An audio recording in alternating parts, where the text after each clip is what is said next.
বিশিষ্ট বেহেলাবাদক মিনতী খাউণ্ডৰ দেহাৱসান।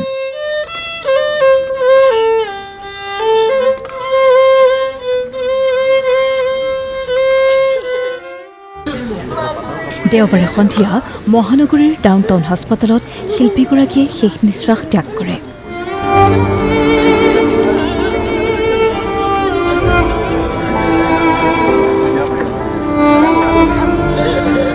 মৃত্যুৰ সময়ত বয়স হৈছিল 85 বছৰ।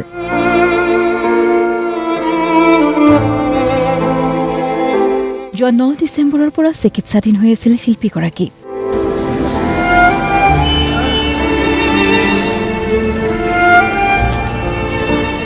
কিছুদিন পূৰ্বে তেওঁৰ মূৰৰ এক জটিল অস্ত্ৰোপচাৰো সম্পন্ন হৈছিল।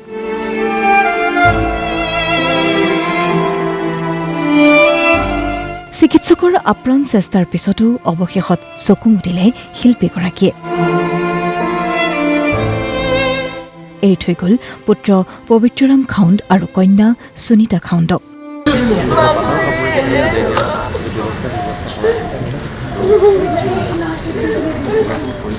মাতৃৰ নিথৰ দেহৰ সন্মুখত বেহেলা বজাই শেষ বিদায় জনালে কন্যা সুনীতা খাউণ্ডে।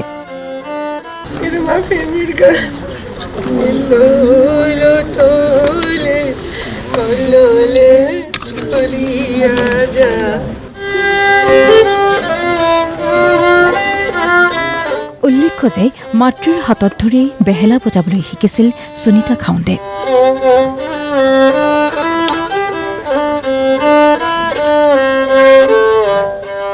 বহু মঞ্চত একেলগে অনুষ্ঠান পৰিৱেশন কৰিছিল মাতৃকন্যাই।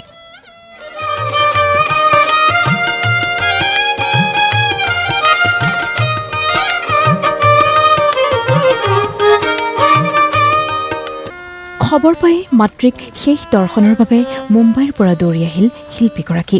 মোৰ মাতৃসকলৰ কাৰণে একে আৰু নিজৰ মাতৃ হেৰুৱা মানে আৰু পৃথিৱীৰ চবতকৈ যোনে আনডাইলুটেড লাভ বুলি কয়, সেইটো মাতৃৰ বাহিৰেতো কোনেও নোৱাৰে দিবলৈ। কিন্তু মোৰ তেওঁৰ লগত 3 লেভেল ৰিলেশ্যনশ্বিপ এটা আছিলে। তেওঁ মোৰ মা, তেওঁ মোৰ গুৰু আৰু তেওঁ মোৰ ষ্টেজৰ সংগী আছিলে। বহুত বছৰ আমি 30-35 বছৰ একেলগে বজাইছোঁ। এতিয়াহে যেতিয়া 4-5 বছৰৰ পৰা ক'ভিডৰ পিছৰ পৰা তেওঁলোকৰো তেওঁৰ স্বাস্থ্য বেয়া হৈ আহিলে, দেউতা ঢুকাই গ'ল ক'ভিডত।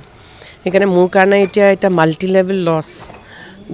মানে মোৰ মা, গুৰু আৰু মোৰ ষ্টেজৰ লগত কেতিয়াও আৰু মোৰ লগত বজাব নোৱাৰে। কিন্তু যিহেতু মই তেওঁ জানো যে ডিট্ৰইট কৰি গৈ আছে কিন্তু মানে তথাপিও মই আশা এৰা নাছিলোঁ যে কেতিয়াবা আকৌ বম্বে যাব নেকি, গৈ পেলাই মোৰ লগত ক'ৰবাত বজাব পাৰিব নেকি বা ইয়াতে বজাব পাৰিব নেকি ভাবিছোঁ। ঘৰত কেইদিনমান আগলৈকে কিন্তু ভায়লিনখন চুইছিলে।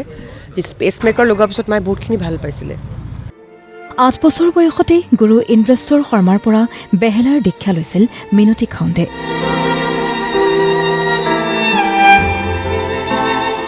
(1957 চনত তেওঁ পৰিৱেশন কৰিছিল প্ৰথমখন ৰাজহুৱা অনুষ্ঠান।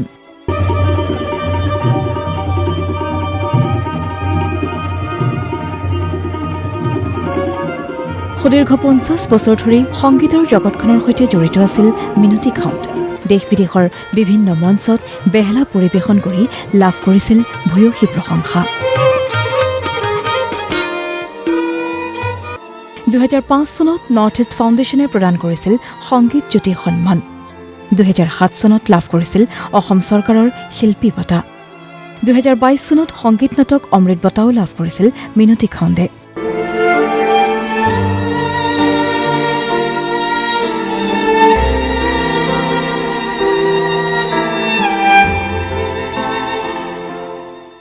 শিল্পীগৰাকীৰ মৃত্যুত শোকাহত হৈছে পৰিয়াল আৰু আত্মীয় স্বজনৰ লগতে গুণমুগ্ধসকল। কাইণ্ড হ'লেও কিছুমানে এক্সপেক্টেশ্যন থাকে, তেখেতৰ একো এক্সপেক্টেশ্যন নাছিলে। কাম কৰি যায় তেখেতে, যেনেকৈ মন যায় তেনেকৈ কাম কৰি আছে, কিন্তু একো এক্সপেক্টেশ্যন নাই। সেইকাৰণে তেখেতৰ খুব শান্তিৰে জীৱনটো গ'ল আৰু তেখেতৰ নিচিনা পাবলৈ আৰু কেতিয়া পাওঁ কি কথা আমি নাজানো। আৰু সদস্যক হেৰুৱাবলগীয়া হৈছে।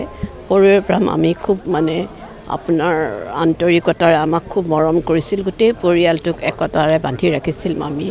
তেওঁৰ নিচিনা মানে আপোনাৰ ইমান গুণী মহিলা পাবলৈ আজিৰ দিনত তেতিয়া যেতিয়া প্ৰথম মামীয়ে ভায়লিন বজাবলৈ আৰম্ভ কৰিছিল সেই দিনত মানে অকণমান বাধা আছিল, কিন্তু তথাপিও মোৰ ককা আইতাহঁতে সেইবোৰ নেওচি মামীক আগুৱাই দিছিল আৰু মামীয়ে যথেষ্ট আগবাঢ়ি গৈছিল।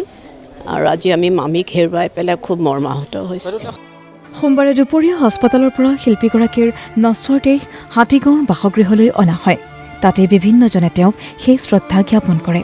পিছত বহু গুণমুগ্ধৰ উপস্থিতিত নৱগ্ৰহ শ্মশানত শিল্পীগৰাকীৰ শেষকৃত্য সম্পন্ন কৰা হয়।